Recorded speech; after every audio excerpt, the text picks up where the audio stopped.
On va essayer de faire une petite révision concernant certains chapitres. C'est-à-dire, on ne va pas revoir tous les chapitres, d'accord? Est-ce que vous arrivez à m'entendre, s'il vous plaît? Est-ce que vous arrivez à m'entendre? Oui, monsieur. Très bien. Alors, on va essayer de faire une révision sur certains chapitres. Et bien sûr, on ne va pas revoir tout le chapitre, mais les points qui peuvent poser problème. Donc, j'ai choisi l'anatomie des fosses nasales, plus l'anatomie des sinus, en plus de l'anatomie du nerf facial. Donc, en général, lorsque je pose la question aux étudiants en service, en général, c'est ça les chapitres où ils ont du mal parfois à comprendre certaines formes anatomiques, des rapports, etc.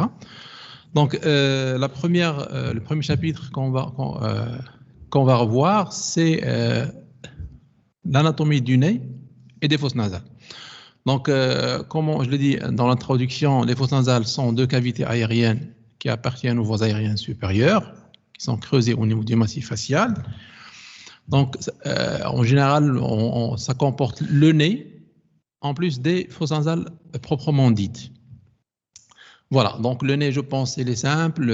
On a vu la constitution ostéocartilagineuse avec les différents cartilages, le septum nasal qui participe à sa division en deux parties, droite et gauche, avec les deux orifices narinaires. Bon, ça en général, c'est un peu facile. Par contre, ce que j'aimerais insister, c'est-à-dire les éléments sur lesquels j'aimerais insister, c'est surtout les fosses nasales. Donc la situation des fosses nasales, il faut bien la comprendre, c'est au-dessous de la base du crâne, que vous voyez ici, d'accord, au-dessus du palais, c'est-à-dire, je veux dire la cavité buccale, et entre les deux orbites. Alors, à partir de ce sillage, on arrive quand même à comprendre les rapports anatomiques qui sont très, très importants.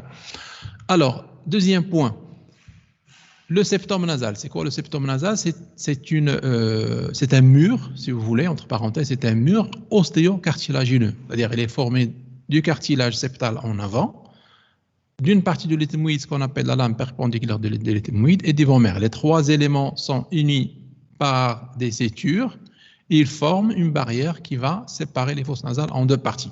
Alors, pourquoi on insiste sur ça? Parce que lorsque ça, vous allez le voir dans votre pratique quotidienne, il y a des patients qui viendront consulter pour des obstructions nasales, des nez bouchés. Et parmi les étiologies, c'est le septum nasal. Ce septum nasal, en général, il est dévié de façon légère, hein, c'est rarement qu'il est médian, mais lorsque cette déviation est très importante, ça va entraîner une obstruction nasale et ça nécessitera un traitement chirurgical. D'où l'importance de bien le connaître, de connaître sa constitution. Hein, et en général, parmi les causes de déviation, soit ils sont congénitales ou bien après un traumatisme. Traumatisme lors d'un accident de sport ou bien après une agression, on peut avoir une fracture des os propres du nez ici. Et souvent, c'est associé à une déviation, c'est-à-dire cette cloison nasale, ce septum nasal va être dévié soit vers la droite, soit vers la gauche. D'accord? Et ça va nécessiter un traitement chirurgical. Ça ne répond pas au traitement médical. Donc là... S'il vous plaît, monsieur. Oui? Cette déviation va intéresser le cartilage. Non, la déviation, il peut intéresser l'un des constituants ou bien les trois. C'est-à-dire la lame perpendiculaire, ou bien le cartilage septal, ou bien le vomère. Sinon, on peut avoir une déviation des trois, c'est-à-dire les trois structures. D'accord? D'accord, monsieur, merci. Alors, troisième chose qu'il faut savoir, si vous regardez très bien ici le septum nasal, vous allez voir j'ai dit que une partie de l'éthymoïde, c'est-à-dire la lame perpendiculaire, participe à la formation de ce septum et il est directement en rapport avec la base du crâne, c'est-à-dire il s'insère au niveau de la base du crâne. Ici, ce qu'on voit très bien en pointillé, c'est la lame criblée, où passent les filets du nerf olfactif. Donc cette lame criblée, elle est fragile, elle est très fine. Donc en cas d'accident, de traumatisme de la face, vous pouvez avoir une fracture ici, qui peut être responsable d'un écoulement du LCR, puisque les méninges s'insèrent au niveau de la lame criblée. exactement au niveau de l'apophyse Christagalli, ce que vous voyez ici. D'accord? Donc ça, c'est un rapport très important qu'il faudra aussi comprendre et retenir. Alors, je passe aux autres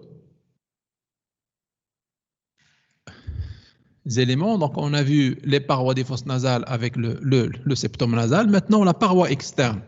La paroi externe, elle est complexe. Pourquoi elle est complexe? Parce qu'elle est constituée par plusieurs structures osseuses. Alors, on a d'abord l'os maxillaire. Alors, pour comprendre facilement, on va comprendre partie par partie. Donc, d'abord, en rouge ici, vous voyez l'os maxillaire, d'accord? Et sur l'os maxillaire va se greffer en haut l'os ethmoïdal, et plus exactement ce qu'on appelle les masses latérales, d'accord, qui vont contenir le sinus ethmoïdal. Après, il y a le cornet inférieur qui viendra fermer l'ouverture de l'os maxillaire, parce que l'os maxillaire, ici, il présente une ouverture triangulaire. La partie supérieure de cette ouverture va être fermée par les masses latérales de l'ethmoïde, la partie inférieure par le cornet inférieur. Une autre partie va être fermée en arrière par la lame verticale de l'os palatin, ici en blanc. Et en avant, une deuxième partie va être fermée par l'os lacrymal. Dernière structure qui participe ici, c'est l'apophyse ptérygoïde qui appartient, elle, à l'os sphénoïde. Alors, cette mosaïque osseuse va laisser des pertuis, c'est-à-dire qu'il ne va pas fermer complètement cette zone, on aura des orifices. Ces orifices vont former d'abord l'ostium du sinus maxillaire ici, d'accord? Et ils vont c'est-à-dire décrire avec la paroi externe ce qu'on appelle les méas. Donc, je vais passer à une autre coupe qui va nous... Bon, là vous voyez les cornets. Donc, ça, c'est le cornet inférieur, comme on l'a vu ici sur ce schéma d'ostéologie. Ça, c'est la charpente osseuse. Et ça, c'est le cornet moyen. Ça, c'est le cornet supérieur. Alors, le cornet inférieur, c'est un os à part. Il n'appartient pas à un autre os, c'est-à-dire ce n'est pas un os qui appartient à l'os maxillaire ou autre, non. Par contre, le cornet moyen et le cornet inférieur, ils sont dépendants de l'os ethmoïdal, c'est-à-dire qu'ils sont greffés et associés à l'os ethmoïdal. Et de ce fait, ce sont des os ethmoïdaux. Donc, chaque cornet va former avec la paroi externe un espace, un méa, d'accord? Donc là, c'est une coupe schématique dans le plan frontal, qu'on appelle le plan coronal, où vous voyez ici le septum nasal, ça c'est le haut, ça c'est le bas, ça c'est la partie externe, ça c'est la partie interne. Donc là, la cloison nasale, ici il est le septum nasal qui est dessiné de façon droite, mais en général il est un petit peu dévié. Là, c'est le sinus maxillaire. Vous voyez ici le cornet inférieur qui est fixé à l'os maxillaire. D'accord?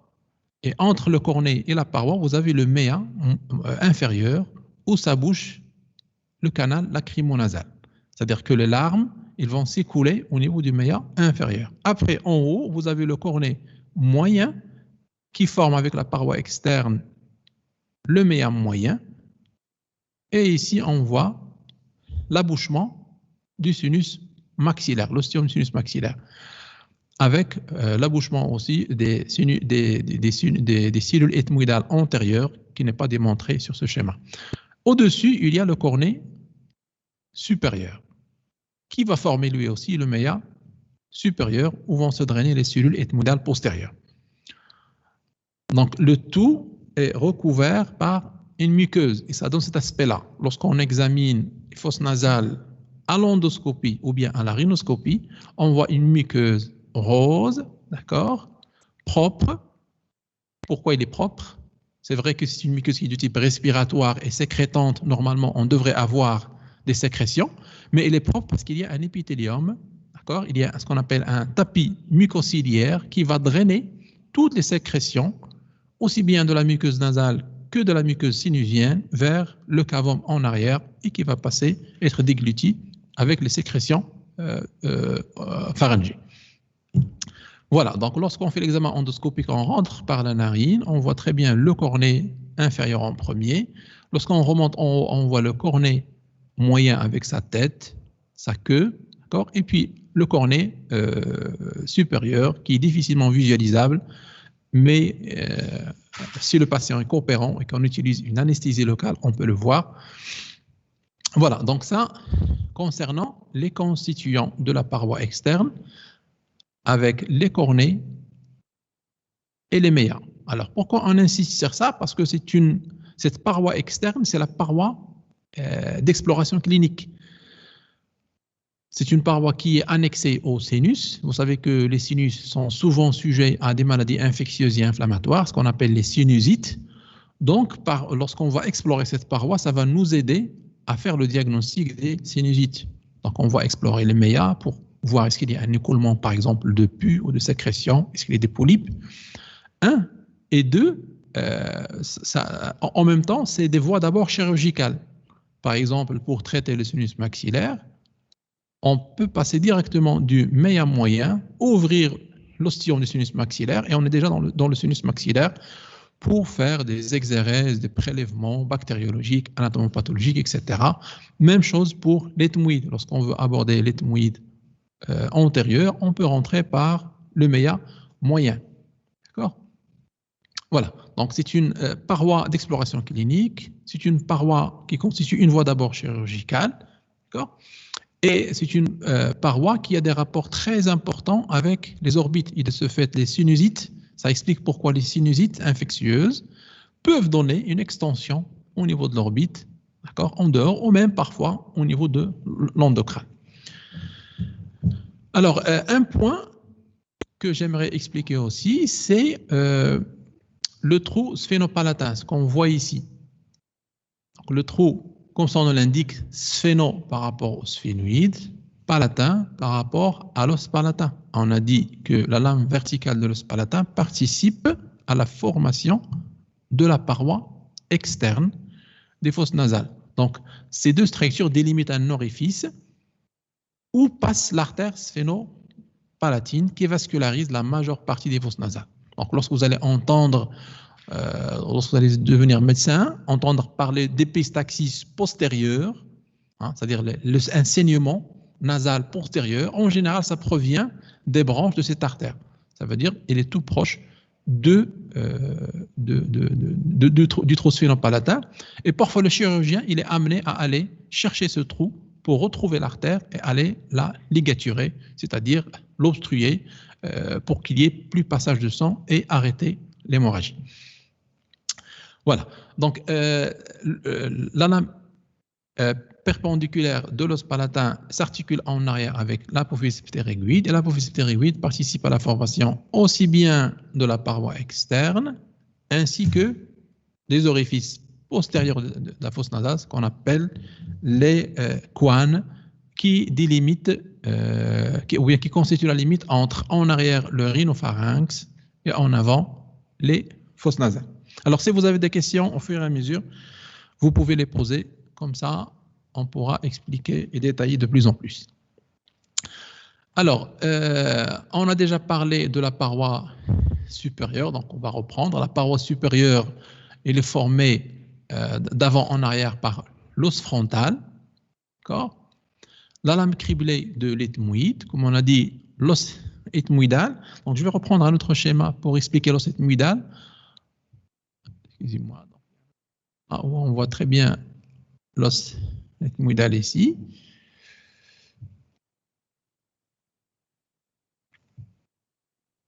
Voilà. Donc, je vais reprendre sur ce scanner. Donc, ça, c'est une coupe scanographique des fosses nasales et des sinus, où on verra très bien lorsqu'on parle de l'ethmoïde. Alors, l'ethmoïde, c'est quoi? L'os ethmoïdal, et ça, vous l'avez fait en ostéologie, il est constitué de deux parties. Les masses latérales, d'accord, droite et gauche, qui sont réunies par la lame criblée, droite et gauche, et les deux sont séparés par le septum nasal, c'est-à-dire la lame perpendiculaire de l'ethmoïde en premier ici. Donc vous avez les masses latérales qui sont, c'est quoi les masses latérales? C'est un ensemble de cellules qui sont réunies, donc ça peut aller de En général, de chaque côté, on a environ à peu près 10 cellules, d'accord, qui sont séparées par ce qu'on appelle une racine cloisonnante du cornet moyen. Donc là, vous voyez le cornet moyen qui va séparer le sinus ethmoïdal en deux parties. Des cellules antérieures qui vont former l'ethmoïde antérieur et se drainer au niveau des méas moyens. Et en arrière, c'est les cellules ethmoïdales postérieures qui vont former le sinus ethmoïdal postérieur et se drainer au niveau du méa supérieur. Donc les masses latérales, structure très importante, d'accord, où sont creusées plusieurs cellules et qui ont des rapports intimes. Regardez ici le rapport très important avec l'orbite, c'est une petite lame osseuse, ce qu'on appelle la lame papyracée, d'accord, de quelques millimètres, facilement franchissable par les processus pathologiques, qu'ils soient tumoraux ou infectieux. Même chose ici, un rapport très intime avec les méninges et le lobe frontal, d'accord. La lame criblée, elle, ici, il est perforée de plusieurs pertuis où passent les filets du nerf olfactif, d'accord. Et de ce fait, l'os ethmoïdal est une pièce maîtresse des fosses nasales, d'accord, puisque c'est un carrefour qui limite en dedans les orbites avec leur contenu, le globe oculaire, l'endocrâne avec les méninges et le lobe frontaux, ainsi que le bulbe olfactif ici, d'accord, de chaque côté, et les rapports très importants avec les différents sinus, c'est-à-dire avec le méa moyen où ça bouge le sinus maxillaire et le sinus frontal. Voilà, donc ça c'est juste pour expliquer ce que c'est que lorsqu'on parle de labyrinthe ethmoïdal, sinus ethmoïdal. Donc les étudiants en général ils se perdent un peu parce qu'ils s'attendent à une seule cavité. Au contraire, c'est plusieurs cavités qui sont étendues en antéro-postérieur. Voilà, donc ça c'est concernant la paroi supérieure. C'est-à-dire, on a dit l'os frontal en haut, la lame criblée, lorsqu'on parle de lame criblée, c'est à ce niveau-là, et le corps du sphénoïde.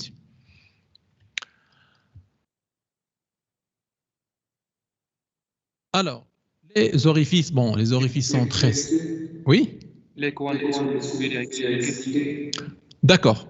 Alors, les coins, j'y arrive. Alors, les orifices des fosses nasales. Donc, les orifices, il y en a deux types d'orifices. Lorsqu'on parle, il ne faut pas confondre les orifices périformes en avant avec les orifices narinaires. Lorsqu'on parle de les orifices, ou bien l'orifice périforme, c'est sur le squelette osseux.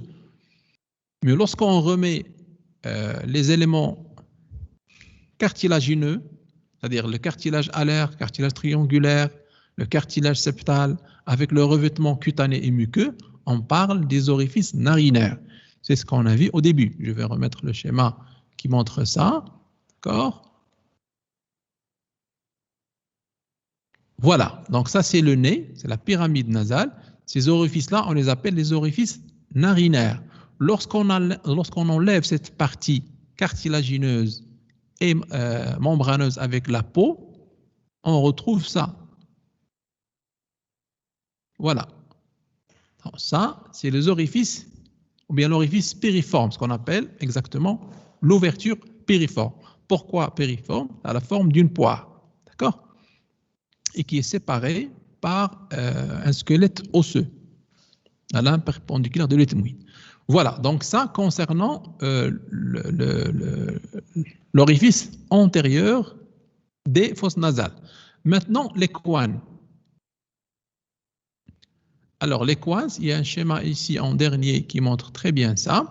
Donc là, d'abord, sur ce schéma, vous voyez très bien le septum nasal. Donc ça, c'est une coupe dans le plan sagittal, où on voit ici le nez, qui est la coupe qui passe par le nez, par le plancher des fosses nasales, qui est le palais osseux, d'accord? Et puis la coupe, il se continue en arrière par la base du crâne et l'os sphénoïde. Qu'est-ce qu'on retrouve ici? Une ouverture, ce qu'on appelle les coins. D'accord? Donc les coins, c'est deux ouvertures qui font communiquer les fosses nasales en avant avec le rhinopharynx, ou bien le nasopharynx, ou bien le cavum. Il a trois appellations en arrière. Et ces couanes, leur squelette est formé par le septum nasal en dedans, plus exactement. C'est quoi, à votre avis? Quel os on a ici? Est-ce que quelqu'un peut répondre? L'ovomère, voilà. Donc le schéma là, il va nous montrer très bien ici les couanes. Donc ça, c'est une vue postérieure, c'est-à-dire sur un squelette du crâne, on est en train de voir d'en arrière. On voit le palais osseux avec l'arcade dentaire supérieure, et en arrière et en haut, vous avez les couanes, ces deux orifices avec le vomère ici, vomère. En dehors, c'est quoi ici? C'est l'apophyse ptérygoïde. On a dit ils sont aux dépens de l'os sphénoïdal. D'accord? En haut, on a le corps du sinus sphénoïdal qui contient le sinus sphénoïdal. D'accord? Et en bas, on a le palais osseux, c'est-à-dire le palais osseux avec la lame horizontale de l'os palatin. Donc, bien sûr, le tout est recouvert par une muqueuse. Alors, pourquoi on insiste aussi sur les couanes et leur constitution? Parce que pour expliquer certaines étiologies ou bien certaines causes des obstructions nasales. D'accord? Il y a certaines obstructions nasales qui ont en rapport avec un problème au niveau des couanes et ça survient surtout chez le nouveau-né. C'est ce qu'on appelle les atrésies couanales, c'est-à-dire que l'enfant ou bien le nouveau-né, il naît avec des couanes inexistantes, obstruées. C'est-à-dire que ici, le vomère, il va fusionner ou bien il va rester fusionné avec les apophyses ptérygoïdes. Ou bien on peut avoir un diaphragme muqueux congénital qui va fermer les deux et être responsable d'obstruction nasale. Ça ne va pas donner uniquement une obstruction nasale, mais ça va donner même une détresse respiratoire chez le nouveau-né lorsque l'obstruction est bilatérale. D'accord? C'est pour ça qu'on demande toujours de faire un examen par le fait de passer une sonde faisant rentrer la sonde par les fosses nasales pour voir est-ce que ça sort au niveau de l'oropharynx. Si ça passe, ça veut dire que l'enfant, le nouveau-né, ne présente pas d'atrésie couanale. Ça peut passer inaperçu. Pourquoi ça peut passer inaperçu? Parce qu'on peut avoir une atrésie couanale unilatérale. Lorsque c'est unilatéral, ça n'entraîne pas de détresse respiratoire, puisque l'enfant il va respirer par le côté sain et ça risque de passer inaperçu et entraîner des infections à répétition. D'accord? Et associé à une obstruction nasale. Donc l'épreuve à la sonde est systématique chez tout nouveau-né. Et l'explication de la détresse respiratoire et de l'obstruction nasale, elle est anatomique, puisqu'on va avoir une fusion entre le vomère et l'apophyse ptérygoïde. Bon, ça, c'est l'intérêt de bien connaître l'anatomie. Alors, concernant les rapports, je pense que les choses y sont quand même simples. Il n'y a pas beaucoup de mystère. On a dit que les fosses nasales répondent à l'étage antérieur de la base du crâne ici. En arrière, ils sont en rapport avec l'os sphénoïdal, le sinus sphénoïdal et le cavum. En bas, c'est la cavité buccale à travers le palais plancher. Et en avant, ils sont en rapport avec le nez et la face. Latéralement, les rapports se font essentiellement avec les deux orbites. Voilà, donc ça c'est concernant l'anatomie topographique. Maintenant, un point important, c'est la vascularisation.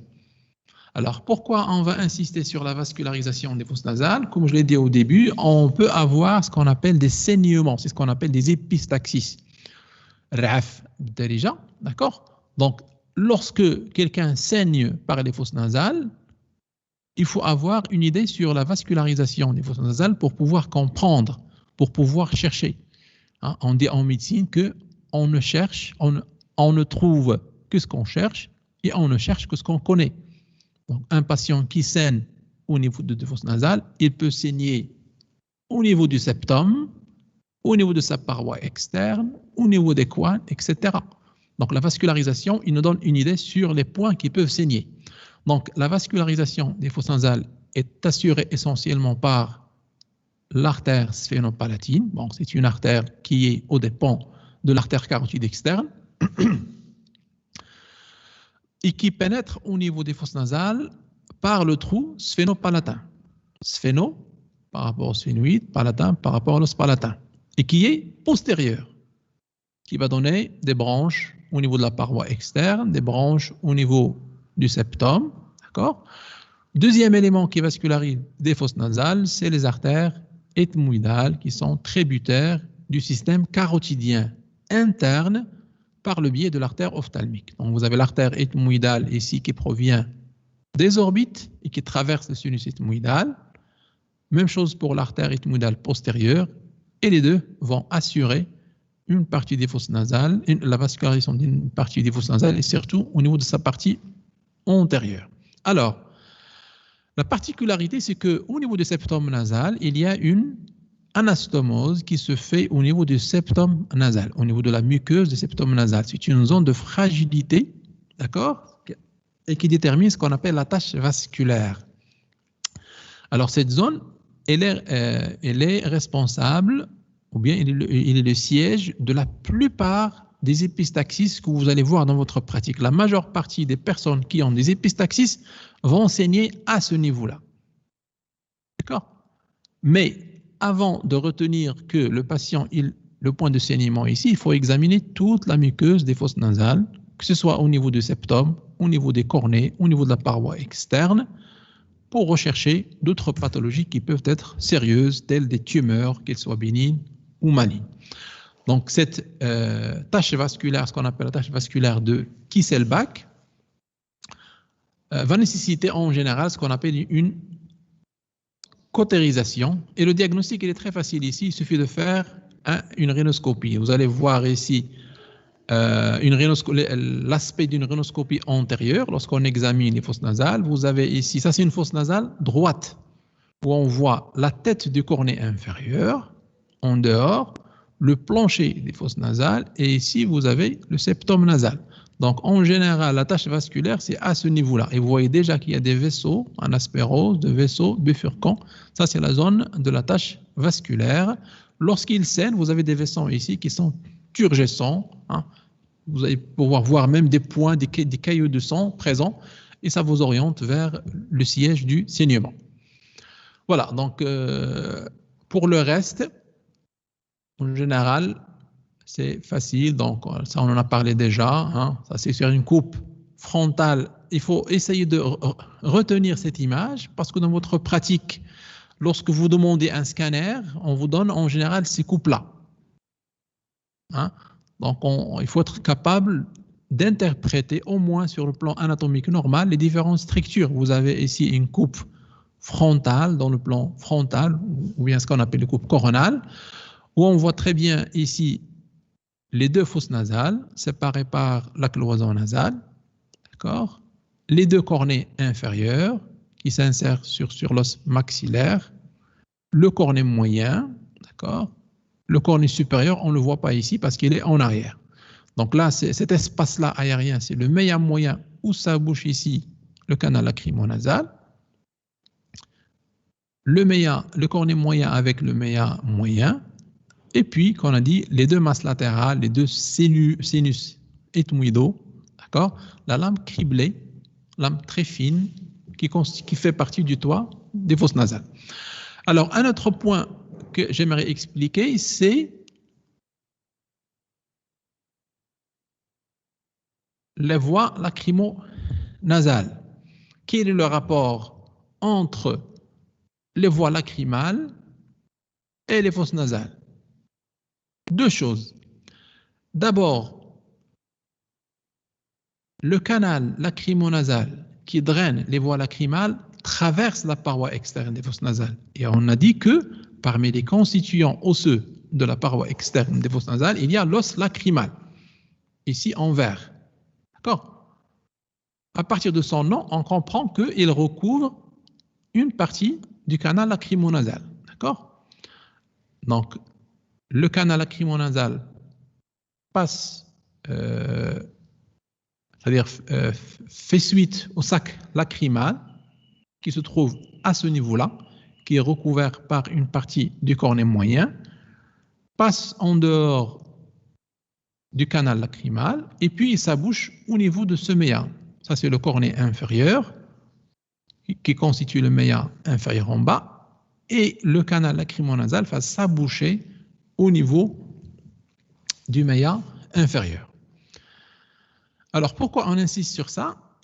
Parce que parmi les étiologies, les causes de l'obstruction de ce canal lacrymonasal, il y a les maladies des fosses nasales. Imaginez une tumeur à ce niveau-là, au niveau du méa inférieur ou bien au niveau des méas moyens, elle peut facilement liser l'os et entraîner une obstruction nasale. Donc, devant un patient qui a un larmoiement chronique, il faut faire un examen des fosses nasales. 2. Dans la chirurgie des voies lacrymales, il y a ce qu'on appelle les voies endonasales. C'est-à-dire on essaye d'ouvrir le canal lacrymonasal à ce niveau-là pour, si on a par exemple une sténose basse, pour restaurer un drainage, on peut ouvrir à ce niveau-là. C'est ce qu'on appelle la dacryocystorhinostomie. Donc ça, vous allez le voir dans les cours ultérieurs. Mais pour comprendre cette chirurgie, il faut connaître les rapports entre les voies lacrymales et la paroi externe des fosses nasales. Est-ce qu'il y a des questions sur ces points avant que je passe au niveau au deuxième chapitre qui est le on va voir les sinus paranasaux.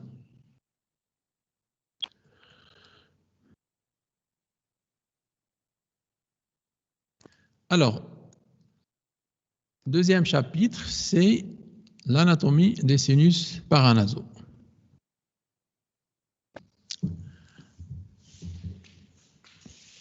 Alors, les sinus, c'est des cavités, comme on l'a dit, donc c'est des cavités qui sont creusées dans l'os. Et par exemple, chaque sinus c'est-à-dire détient le nom de l'os où il est creusé. Sinus maxillaire dans l'os maxillaire, ethmoïdal, sinusal, etc. C'est que le frontal. Ça d'une part. Deuxième chose, c'est des cavités qui sont tapissées par une muqueuse de type respiratoire avec un tapis mucociliaire. C'est un point très très important à retenir parce que ces cavités, normalement, ils doivent être bien aérées et bien drainées. Alors, pour qu'un sinus soit bien aéré et bien drainé, le tapis mucociliaire doit bien fonctionner pour éliminer toutes les sécrétions muqueuses vers l'extérieur. 2, l'ostium du sinus maxillaire doit être libre pour que les sécrétions puissent sortir. Ça d'une part. Deuxième chose,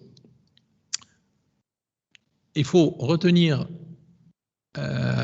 l'abouchement, le drainage de chaque sinus. On a dit que le sinus maxillaire se draine au niveau du méa moyen, le sinus ethmoïdal antérieur ainsi que le sinus frontal au niveau du méa moyen. Le sinus sphénoïdal se draine au niveau d'un récessus qu'on appelle le récessus sphéno-ethmoïdal et les cellules ethmoïdales postérieures se drainent au niveau du méa supérieur. Donc, il n'y a pas de drainage sinusien au niveau du méa inférieur. D'accord? Donc, les pathologies du méa inférieur ne retentissent pas sur le drainage des sinus. Ça, c'est l'implication qu'on doit retenir. Alors, concernant d'abord la projection des sinus. Donc, ça, c'est la projection antérieure des sinus de la face. Au-dessus et en dedans des orbites, vous avez les sinus frontaux ici en vert. Entre les deux orbites, vous avez les sinus ethmoïdaux. Et les sinus maxillaires, c'est au niveau des joues, sous les cavités orbitaires. Donc la paroi antérieure des sinus maxillaires, elle est palpable. La paroi antérieure des sinus frontaux, elle est palpable. Mais les autres sinus ne sont pas palpables. Le sinus sphénoïdal, lui, il se projette latéralement en regard de l'arcade zygomatique au niveau de la région temporale. Alors, deuxième point que j'aimerais insister dessus, c'est d'abord concernant le sinus ethmoïdal, il faut retenir que c'est le premier sinus à se développer. Il est présent dès la naissance, alors que les autres sinus, lorsqu'on dit présent, ça veut dire qu'ils ne sont pas encore aérés. Vous avez par exemple à la naissance l'os maxillaire qui est présent, mais vous n'avez pas de cavité aérienne à ce niveau-là. Par contre, le sinus ethmoïdal, il est présent et aéré dès la naissance. Alors, qu'est-ce qu'on comprend de là et quelles sont les implications en clinique? C'est que la sinusite que peut faire un nourrisson, c'est la sinusite ethmoïdale. Donc, si vous avez un enfant ou un nourrisson qui a une sinusite, il faut penser surtout à l'ethmoïde. Il n'y a pas de sinusite maxillaire, ni frontale, ni sinusoïdale. D'accord? Cette sinusite peut s'extérioriser, peut s'étendre vers l'orbite, puisque l'orbite c'est le rapport externe, ou bien donner des abcès frontaux au niveau endocranien, puisque vers le haut vous avez la cavité endocranienne. Ça, c'est le premier point qu'il faudra retenir. Concernant les rapports du sinus ethmoïdal, on en a déjà expliqué. Maintenant, le sinus maxillaire. Alors, quelles sont les particularités qu'il faut retenir concernant le sinus maxillaire? C'est surtout ces rapports. On a déjà parlé de son drainage, mais ces rapports inférieurs avec l'arcade dentaire inférieure. D'accord? Donc, le rapport intime des sinus maxillaires avec les racines dentaires explique les étiologies, certaines étiologies des sinusites maxillaires par les caries dentaires. Une carie dentaire qui s'étend au niveau des racines, au niveau de la racine, peut facilement donner une sinusite bactérienne, d'accord? D'où le réflexe de toujours devant une sinusite maxillaire, toujours examiner les dents, d'accord? Monsieur? Oui. Monsieur, est-ce que le sinus maxillaire est en rapport avec l'arcade inférieure ou supérieure? Non, non. Il est en rapport avec l'arcade dentaire supérieure. Vous voyez ici les deux arcades dentaires, ça c'est la supérieure, ça c'est l'inférieure, d'accord? Et ici vous avez les racines dentaires. Donc les racines dentaires de l'arcade dentaire inférieure, ils ont un rapport avec l'os mandibulaire.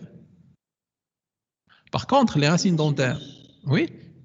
Monsieur, il est écrit ici au-dessus de l'arcade dentaire inférieure. Pardon, peut-être qu'il y a une erreur. Donc, projection antérieure sur la joue, au-dessous du rebord orbitaire inférieur et au-dessus de l'arcade dentaire. Non, supérieur, pardon. Supérieur.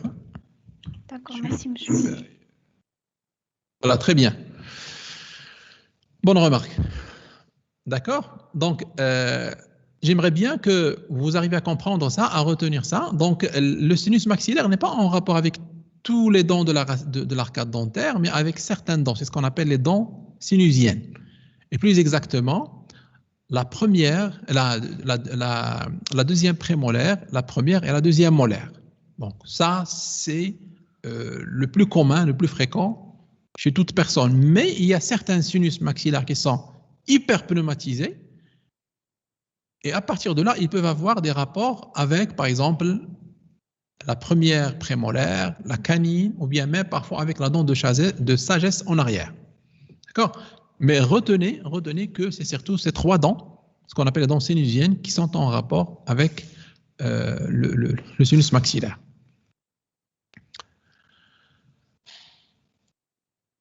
Alors, concernant le sinus frontal est un sinus qui est particulier, par son siège.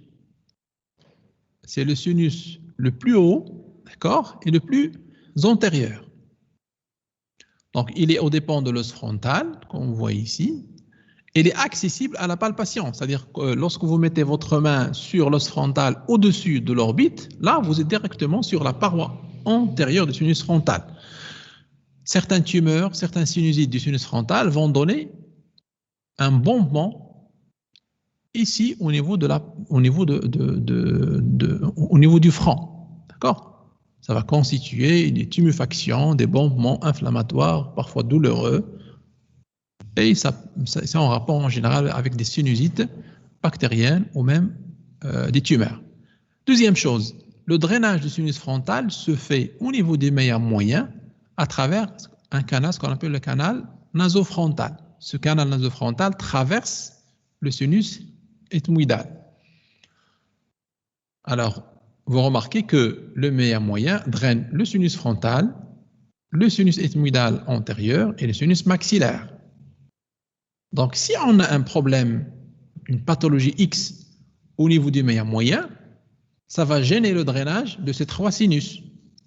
Donc, ça va donner une sinusite frontale, ethmoïdale antérieure et maxillaire. Donc, un patient qui a une sinusite qui associe ces trois, il faut rechercher une pathologie du meilleur moyen. Donc, ça, c'est un réflexe et l'explication, elle est anatomique.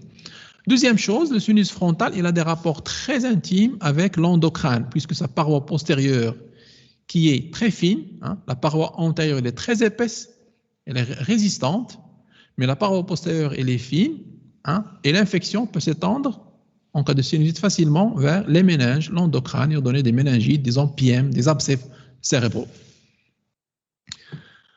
Voilà, donc ça, c'est concernant le sinus frontal. Maintenant, le sinus sphénoïdal. Le sinus sphénoïdal, c'est le sinus le plus profond, creusé dans le corps des sinus de l'os sphénoïdal, et qui a des rapports très importants. Donc, la particularité du sinus sphénoïdal, il y a deux. D'abord, le drainage qui se fait au niveau de ce qu'on appelle un récessus, c'est le récessus sphéno-ethmoïdal. D'accord ? Ici, au niveau de la paroi supérieure. Deuxième particularité, c'est les rapports. Il a des rapports endocriniens et neuroméningés très importants. D'abord avec l'hypophyse. D'accord ? Et qui dit hypophyse dit sinus caverneux latéralement. Et lorsqu'on dit sinus caverneux, il y a la carotide interne, les nerfs oculomoteurs et le nerf ophtalmique. La première branche du nerf trijumeau, qu'on appelle le 5-1. Troisième particularité qu'on peut rajouter, c'est une particularité chirurgicale. C'est une voie d'abord chirurgicale que les neurochirurgiens utilisent pour opérer l'hypophyse. L'hypophyse ici, ce que vous voyez ici au niveau de la selle turcique, peut être le siège de certaines tumeurs, ce qu'on appelle les adénomes hypophysaires. C'est-à-dire son abord chirurgical nécessite le repérage du sinus maxillaire, du sinus sphénoïdal, l'ouverture du sinus sphénoïdal, et on est directement sur sa paroi antérieure de la selle turcique. On peut ouvrir et facilement aller opérer. Ça ne nécessite ni incision ni rien du tout, ça se fait par voie endoscopique. Voilà. Donc là, c'est des coupes scanographiques que je vous ai mis. Comme ça vous allez vous habituer à ces images. Donc celle-là, on l'a déjà vue. Ça, c'est une autre coupe, un scanner de la face et des sinus. Mais maintenant, ce n'est pas en coupe frontale, ce n'est pas en coupe coronale, mais c'est en coupe horizontale. C'est ce qu'on appelle les coupes axiales. Alors, qu'est-ce qu'on voit ici? Ça, c'est l'avant, on voit le nez. Ça, c'est l'arrière. Ça, c'est à gauche. Ça, c'est à droite. Donc, vous avez ici en noir le labyrinthe ethmoïdal, le sinus ethmoïdal, l'ensemble des cellules ethmoïdales antérieures et postérieures. Même chose ici. Vous avez ici la cloison nasale avec la lame perpendiculaire de l'ethmoïde. Mais en arrière, ici, vous avez deux sinus sphénoïdaux. Donc, comme on a dit, les sinus, ils sont pairs. Toujours, il y a un sinus droit et un sinus gauche. Même chose pour le sinus sphénoïdal, il y a un sinus droit et un sinus gauche. Donc, vous voyez les rapports du sinus sphénoïdal ici, avec la selle turcique, le nerf optique qui passe ici latéralement, et le sinus ethmoïdal en avant. Là, c'est la même chose, la même coupe, mais beaucoup plus basse, qui passe par les deux sinus maxillaires. Donc, vous voyez les sinus maxillaires ici avec le paroi antérieure, paroi interne, paroi postérieure, d'accord, creusé dans l'os maxillaire et directement en rapport avec les deux cornées inférieures. Donc là, vous voyez les fosses nasales avec cornée inférieure de chaque côté et séparées par le septum nasal. Et à ce niveau-là, vous voyez les coines. Remarquez ici les couanes, les deux orifices qui font communiquer le rhinopharynx en arrière avec les fosses nasales. Et cet os-là que vous voyez là, c'est ce qu'on a dit tout à l'heure, c'est les apophyses ptérygoïdes qui, elles, sont aux dépens de l'os synoïdal et qui participent à la formation des couanes. C'est leur paroi externe.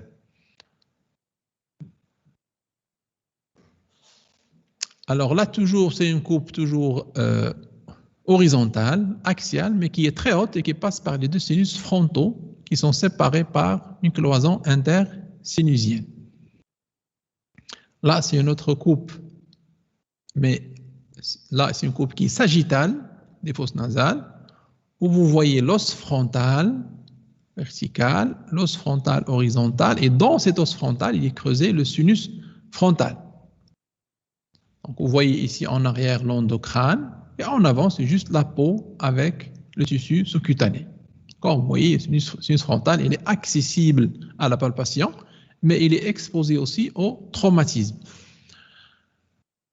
Et au-dessous et en arrière, vous avez ici le sinus ethmoïdal avec le sinus maxillaire.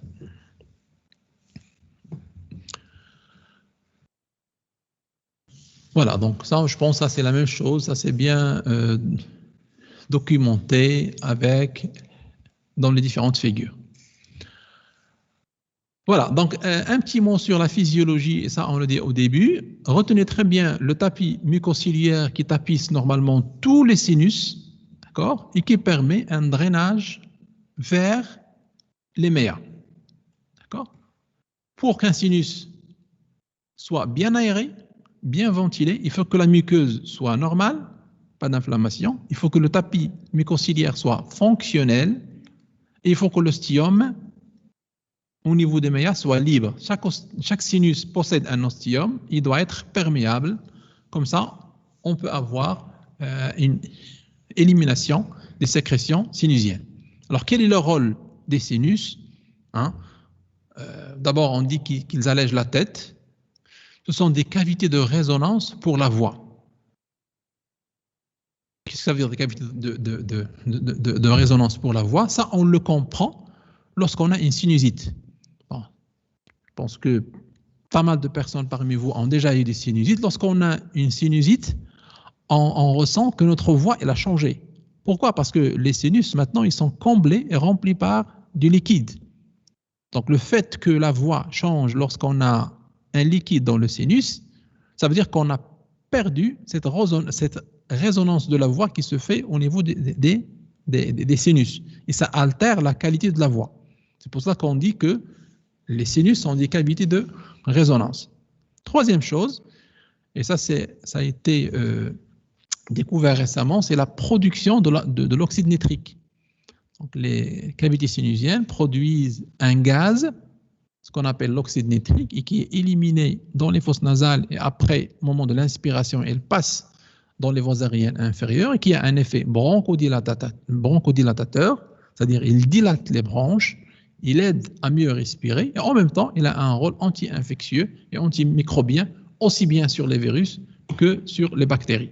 D'ailleurs, il y a des études qui ont essayé d'utiliser l'oxyde nitrique au cours de la pandémie Covid chez certaines personnes en réanimation et ça a donné de très bons résultats.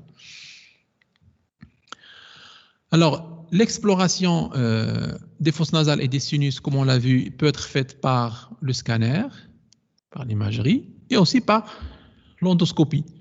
Il suffit de faire rentrer une optique, avoir une caméra, après une anesthésie locale, on peut examiner toute la fosse nasale, explorer la muqueuse, les cornets, les méas, et même aller explorer ici au niveau du cavum. Voilà. Donc, si vous avez des questions sur les fosses nasales, allez-y. Alors, je vois déjà une question. Est-ce que les cornets sont palpables ou pas?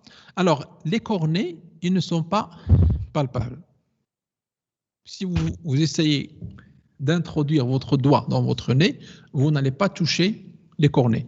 Par contre, si vous introduisez un instrument, vous pouvez les palper, bien sûr, sous contrôle visuel.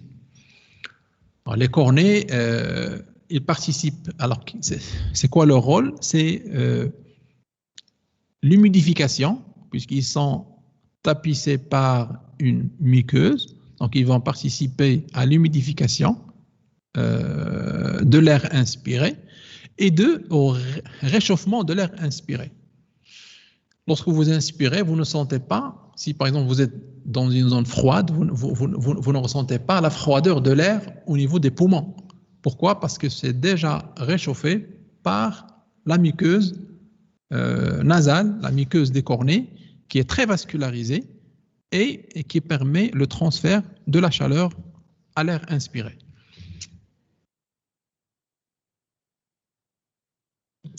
Alors, est-ce qu'il y a une conséquence pour une dent d'être sénusienne? Oui, bien sûr. Si vous avez, il y a certaines malformations. Il y a certaines malformations qui peuvent donner ce qu'on appelle les dents intrasénusiennes. On a vu ici le rapport du sinus maxillaire. Imaginez une dent, il y a des dents qui peuvent naître à ce niveau-là. Par une anomalie au cours de l'embryogénèse, on peut avoir une dent qui peut exister ici. Ça a deux conséquences. Deux, ça va donner des sinusites, puisque ça va gêner le drainage du sinus maxillaire. Trois, ça va favoriser la formation de ce qu'on appelle des kystes odontogènes, c'est-à-dire des kystes dont la genèse est en rapport avec du tissu dentaire. Deux conséquences, c'est les kystes, d'accord? Et ces kystes, ils vont grandir, atteindre une taille très importante, il va parfois même déformer la face, d'accord? Et deux, ça va gêner le drainage du sinus et entraîner ce qu'on appelle des sinusites bactériennes.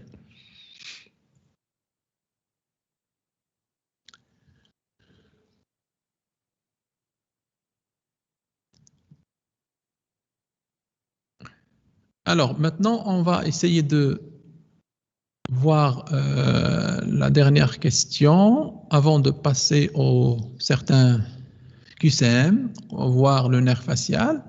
Donc, le nerf facial, on l'a très bien expliqué, je pense, au cours, c'est un nerf qui a plusieurs particularités. D'abord, il est formé par deux racines. Donc là, vous l'avez vu, c'est un nerf mixte.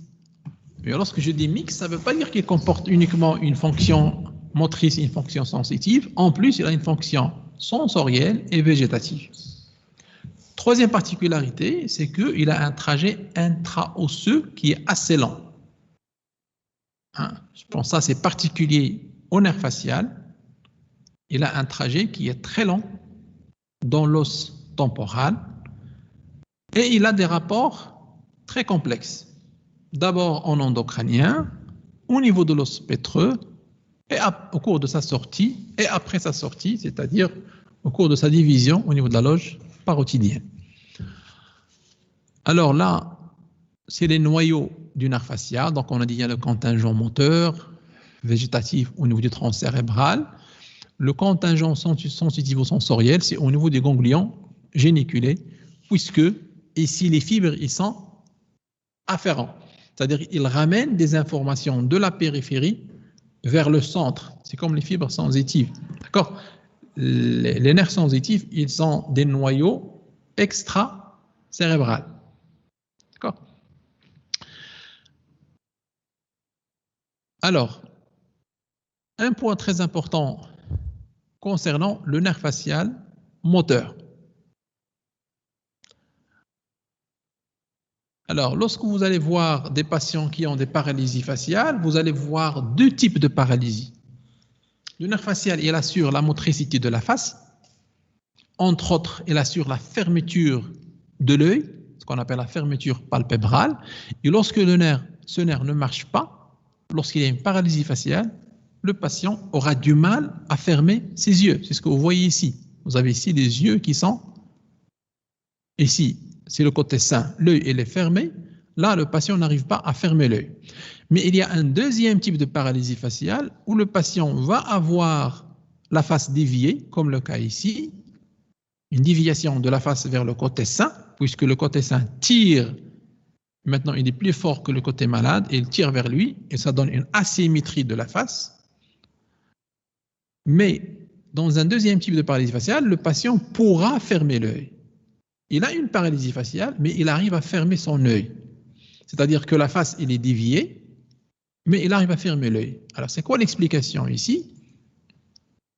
L'explication, c'est que le noyau moteur du nerf facial qui siège au niveau du tronc cérébral et qui commande la motricité de l'étage supérieur qui comporte l'œil et l'étage inférieur, il a une double innervation. Il a une innervation qui est homolatérale, qui va innerver uniquement la partie responsable de la motricité faciale supérieure, et une innervation contralatérale qui vient du cortex moteur contralatéral, elle, qui va innerver les deux contingents du noyau, c'est-à-dire la partie motrice supérieure et inférieure. Donc imaginez, et après les fibres, ils vont quitter le noyau pour constituer ce qu'on appelle le nerf facial. Donc si le nerf est coupé à ce niveau-là, après la réunion des trois contingents, si vous voulez, le patient va avoir une paralysie faciale complète. Il aura une asymétrie de la face et il ne pourra pas fermer l'œil. Mais si vous avez une atteinte, par exemple, à ce niveau-là, au niveau du cortex, par exemple au cours d'un accident vasculaire cérébral ou bien d'une tumeur endocrânienne,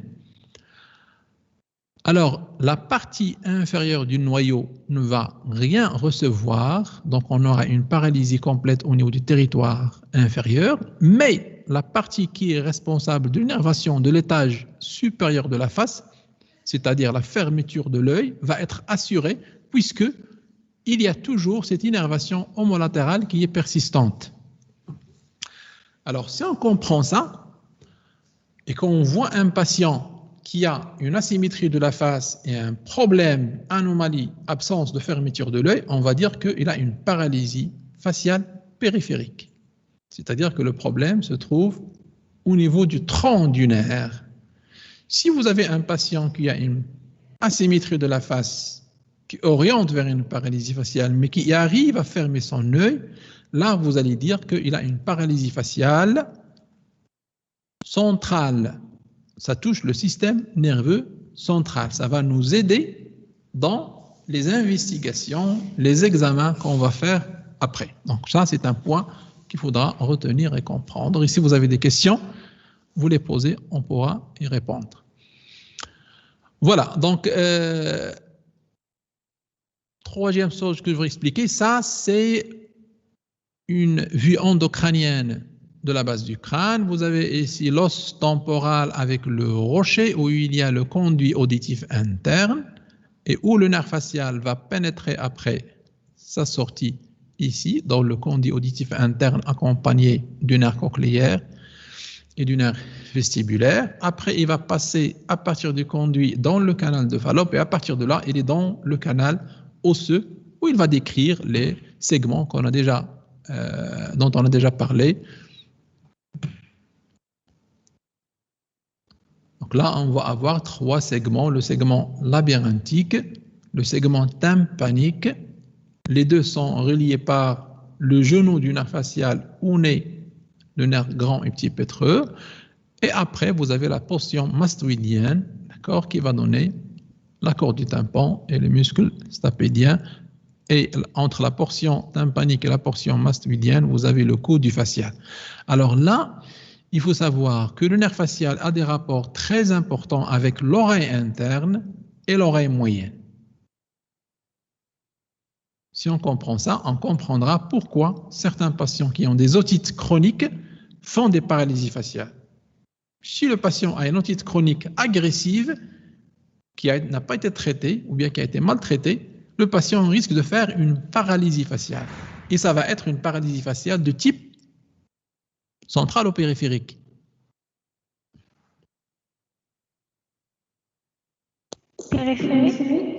Périphérique, très bien, parce que ici, c'est le tronc du nerf qui est touché. Très bien. Voilà, donc pour qu'à la fin, le nerf sort au niveau de la loge parotidienne, donc ça c'est une vue péropératoire où on a le tronc du nerf facial avec la division. Ici, la glande parotide a été enlevée. Vous voyez la branche cervico-faciale, temporo-faciale. Hein, ça va énerver le muscle paussier du front, les muscles orbiculaires de l'œil qui ferment l'œil, d'autres muscles, le muscle orbiculaire de la bouche, hein, d'accord, etc., etc. Donc ça, vous allez le voir lorsque vous allez faire les muscles paussiers de la face. Voilà, donc là, c'est des schémas qui montrent les branches collatérales. Donc là, je pense qu'on a déjà expliqué ça. Si vous avez des questions sur ça, on peut en parler. Sinon, on va passer à certaines questions. Alors, les fosses nasales sont situées entre la cavité buccale en bas, vrai ou faux? Vrai. La base du crâne en haut. La base du crâne en haut. Oui. Les orbites en dehors. Oui. Le pharynx en arrière. Oui. En avant des orifices périformes. Non, faux. Donc ici, qu'est-ce qu'on doit dire? En avant Des choses. des coins. En avant des En fois. avant des coins. Très bien. Donc ça, c'est une question très simple, juste pour vous. Alors, deuxième, concernant les méas des fosses nasales. Ce sont des espaces aériens.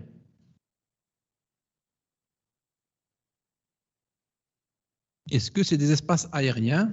Est-ce que c'est une structure osseuse? Est-ce que c'est une structure muqueuse? C'est quoi?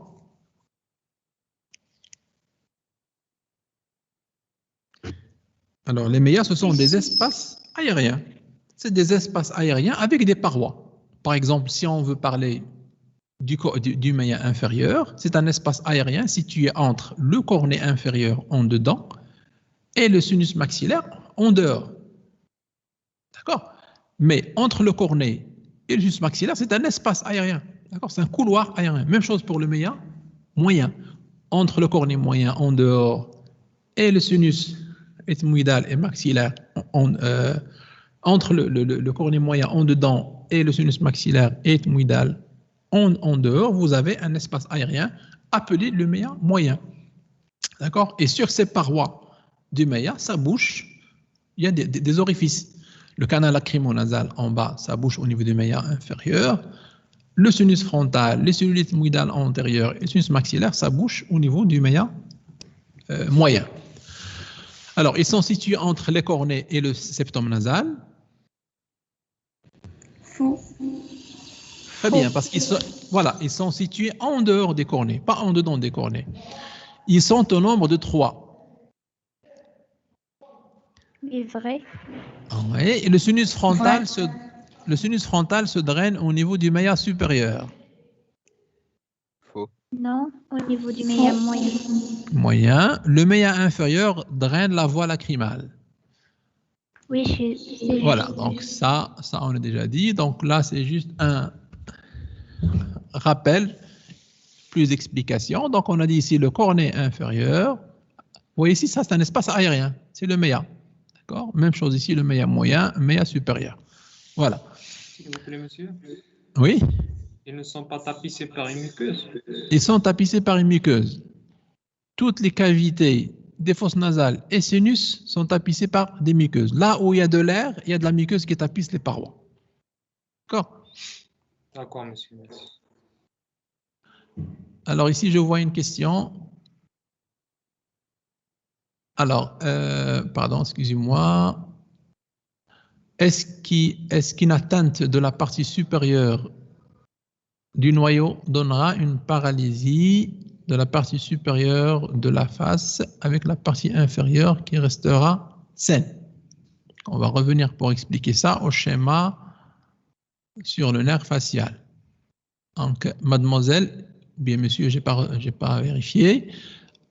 il nous a posé une question sur ça, ce qu'on a expliqué par rapport au noyau du nerf facial. Il a dit si on a une atteinte de ce noyau-là, ou bien, oui, je pense qu'il veut dire l'afférence corticale. Alors, si on a une atteinte contralatérale, on n'aura pas de paralysie faciale visible. Pourquoi? Parce que les contingents contralatéraux, ils sont au complet. C'est-à-dire, vous avez l'innervation du territoire inférieur qui est assurée par le côté contralatéral. Et même chose pour le supérieur. Dans ce cas-là, la paralysie faciale va être discrète ou voire même absente. On ne va pas la voir. D'accord? Voilà. Donc, par contre, si on a une atteinte contralatérale à ce niveau-là, le contingent inférieur ne va pas être innervé parce qu'il provient du côté uniquement contralatéral. Par contre, si vous avez une atteinte ici, à ce niveau-là, la partie contralatérale va assurer l'innervation et la paralysie va être invisible ou bien très très discrète. Alors, concernant le sinus ethmoïdal, il se projette en avant entre les deux orbites. Vrai ou faux? Là, on parle de la projection. C'est-à-dire, lorsque vous voyez quelqu'un de face, la projection du sinus ethmoïdal est ce qui se fait entre les deux orbites, au-dessus des orbites. C'est juste.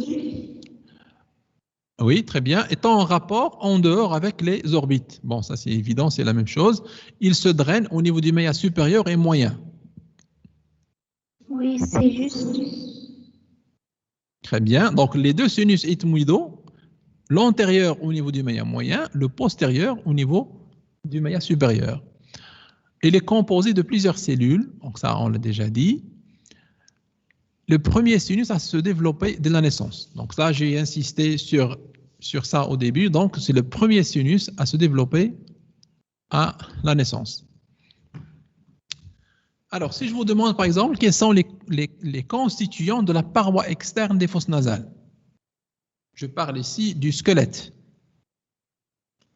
Alors, quelles sont les structures qui forment la paroi externe des fosses nasales? Il y a l'os maxillaire, Oui. l'os lacrymal, Lacrymal, très bien.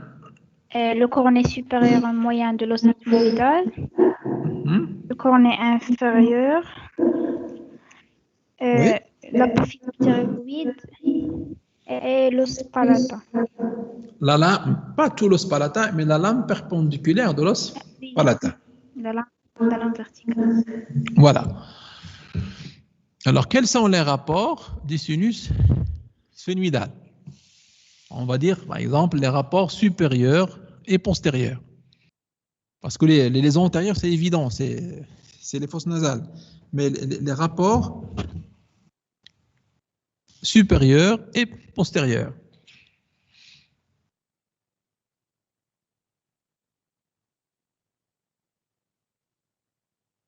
On va remettre ici le sinus sphénoïdal. Alors, comme on l'a dit, les rapports supérieurs se font avec l'acide turcique. D'accord? L'acide turcique, il contient l'hypophyse. L'hypophyse, c'est une glande, d'accord, qui a plusieurs fonctions, qui sécrète plusieurs hormones divisées en deux parties, l'hypophyse antérieure et postérieure, et qui a un rôle endocrinien très important. D'accord? C'est le premier rapport supérieur. Les rapports postérieurs, ils se font. Alors, si vous remarquez ici, le sinus sphénoïdal, il est dans le corps de l'os sphénoïde, mais qu'est-ce qu'il y a derrière ici? C'est quoi ça? Le tronc cérébral. Le tronc cérébral. Le tronc cérébral siège au niveau de la fosse cérébrale postérieure. Donc, le rapport, pour résumer, les rapports postérieurs du sinus sphénoïdal se font avec la fosse cérébrale postérieure, c'est-à-dire le tronc cérébral, angle pontocérébelleux, cervelet, etc. D'accord? Les rapports latéraux, ils sont ophtalmologiques. Je vais vous remettre un schéma qui va vous montrer ça. Donc, regardez ici. Je vais essayer d'agrandir l'image là. Alors, ça, c'est une coupe horizontale qui passe par le sinus ethmoïdal et le sinus sphénoïdal. Et on a dit que latéralement à l'éthmoïde, il y a les cavités orbitaires. Alors, dans la cavité orbitaire, il y a le globe oculaire avec les muscles oculomoteurs et il y a le nerf optique qui va se diriger en arrière. Et à ce niveau-là, vous voyez ce qu'on appelle le canal optique. Donc, les rapports, ça c'est le sinus sphénoïdal, les rapports latéraux du sinus sphénoïdal, ils sont ophtalmologiques, c'est-à-dire il y a le nerf optique. Latéralement, ici encore et en arrière, vous avez le sinus caverneux. Et lorsqu'on dit le sinus caverneux, c'est le passage de l'artère carotide interne et des nerfs oculomoteurs, en plus du nerf ophtalmique, c'est-à-dire le 5-1. D'accord? Alors pourquoi on insiste sur ça? Parce qu'il y a certaines tumeurs qui vont naître au niveau du sinus sphénoïdal ou bien au niveau du cavum, du rhinopharynx, et qui vont s'étendre latéralement et qui vont se manifester au début par très peu de signes. Vous n'allez pas avoir d'obstruction nasale, parfois un léger épistaxis, sécrétion nasale, mais vous allez avoir des paralysies des nerfs oculomoteurs, une baisse de l'acuité visuelle ou parfois même des névralgies faciales aux dépens du 5-1, puisque le 5-1, c'est le nerf ophtalmique, il est responsable de la sensibilité de l'étage supérieur de la face, donc vous allez avoir des douleurs, le patient va avoir des douleurs au niveau de la région fronto-orbitaire. Et l'explication est anatomique. Le sinus sphénoïdal, il a des rapports latéralement avec des éléments ophtalmologiques, en l'occurrence le nerf ophtalmique, les nerfs oculomoteurs, le nerf optique, ainsi que la carotide interne. Voilà.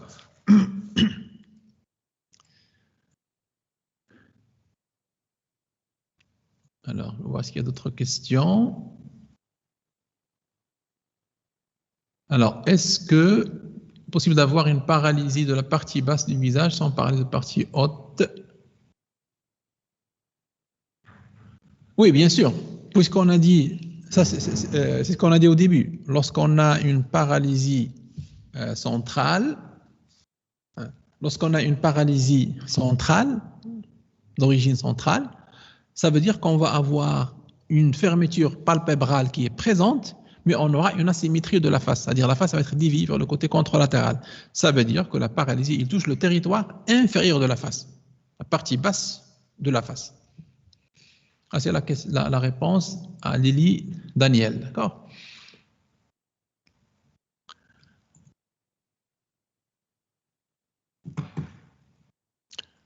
Alors, est-ce qu'on a d'autres QCM ici? Alors, la portion labyrinthique du nerf facial se dirige en avant et en dehors. Bon, ça c'est évident, il se dirige en avant et en dehors. Il répond au vestibule en arrière. Ça c'est vrai, on l'a vu sur le schéma. Vous avez la cochlée en avant.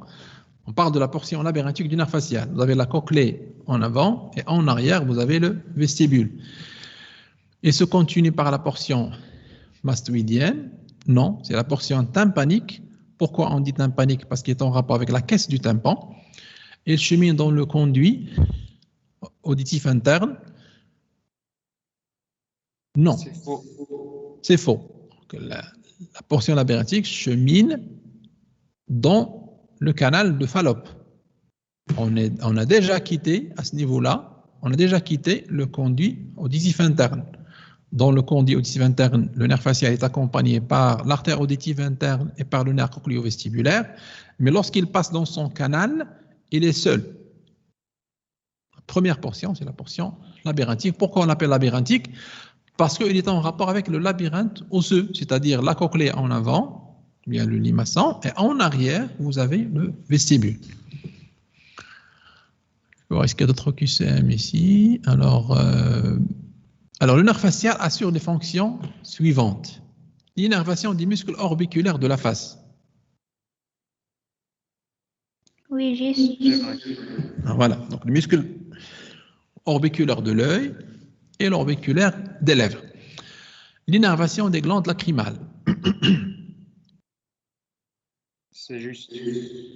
Oui, c'est juste. Voilà, donc il assure la sécrétion lacrymale par le biais des branches du nerf grand pétreux Petit pétreux. Donc, vous voyez ici. Donc, vous avez ici le nerf facial avec la portion labyrinthique, le genou. Et on a dit à partir du genou, après, il y a la portion tympanique. Et à partir du genou, vous avez le nerf grand pétreux et petit pétreux. Le nerf grand pétreux, il va se diriger pour s'unir au ganglion sphénopalatin et donner des branches qui vont être responsables des sécrétions lacrymales et nasales. C'est pour ça qu'on dit que ici, il y a le noyau muco-lacrymonasal. D'accord?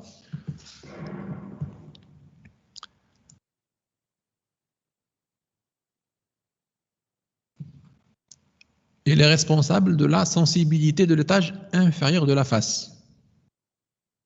Non, c'est faux. Pourquoi c'est faux? C'est le trijumeau qui assure la sensibilité. Il a un rôle moteur. Très bien. Donc, le nerf facial, il a un rôle sensitif, mais pas au niveau de l'étage inférieur de la face. L'étage supérieur, moyen et inférieur, c'est le nerf trijumeau. D'accord? Le 5.1, le 5.2 et le 5.3. Mais le nerf facial, lui, il a un rôle sensitif uniquement au niveau de La zone de Ramsay-Hunt. Donc, c'est au niveau de l'oreille externe. Exactement au niveau de la zone de Ramsay-Hunt. D'accord?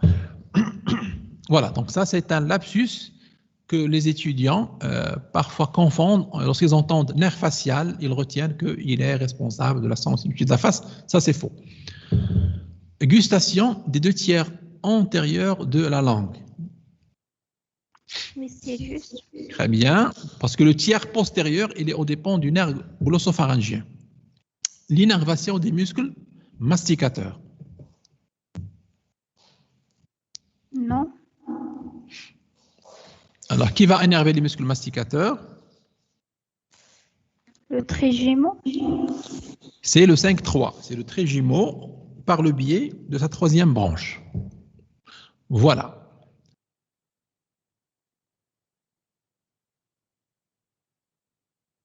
Alors, ici, le conduit auditif interne contient le nerf. Donc, ça on l'a déjà dit. Alors, les rapports de la portion tympanique du nerf facial intrapétreux sont la caisse du tympan en dehors, la portion tympanique. Les rapports de la portion tympanique du nerf facial intrapétreux sont la caisse du tympan en dehors. Oui, parce que, comme on l'a dit, pourquoi on l'appelle portion tympanique? C'est parce qu'il passe au niveau de la paroi externe de la caisse du tympan. Donc, en dehors, il répond à la caisse du tympan. D'ailleurs, le nerf facial, il fait saillie dans cette paroi. Lorsque on rentre dans la caisse du tympan, on voit le passage du nerf facial sur sa paroi externe. L'oreille interne en dedans. Juste. Juste. Très bien. La fenêtre ovale en bas. Oui, c'est juste. Ça, c'est juste. Et le canal semi-circulaire externe en haut. Oui, c'est juste. Le promontoire en haut. C'est faux. Ça, c'est faux. Le promontoire, il est en bas. Donc, en bas, vous avez la fenêtre ovale ainsi que le promontoire. Sauf que le promontoire, c'est en bas et un peu en avant. On peut le voir sur le schéma ici. Voilà, donc vous avez ici la portion labyrinthique, vous avez ici la portion tympanique. Au-dessous de la portion tympanique, on a la fenêtre ovale. Et toujours en bas, vous avez le promontoire ici. Le promontoire, c'est quoi? C'est la saillie du limaçon. D'accord? C'est la saillie du limaçon. Le premier tour basal du limaçon donne le promontoire. Ça c'est la cavité de la caisse du tympan. D'accord? Donc le nerf facial, il est là et il répond en dehors à cette cavité. Donc le nerf facial, c'est un rapport très important pour les médecins en ORL. C'est un rapport qu'il faudra respecter, ne pas toucher au cours de la chirurgie de l'oreille moyenne pour ne pas causer une paralysie faciale.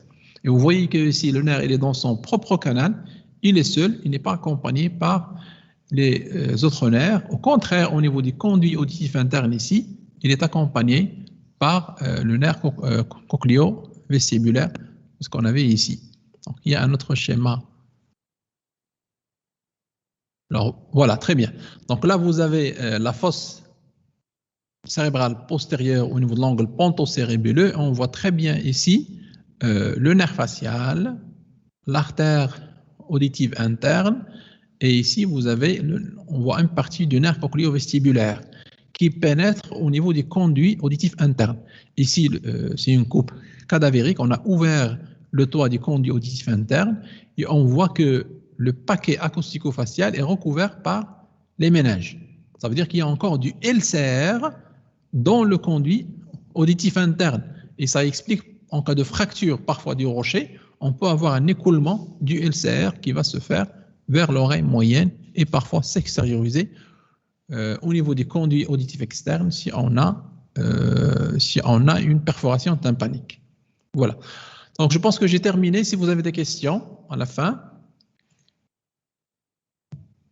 Si vous avez des questions. Sinon, on a terminé. Et je vous souhaite bonne chance. Merci. Merci, monsieur. Merci, monsieur. Merci à vous.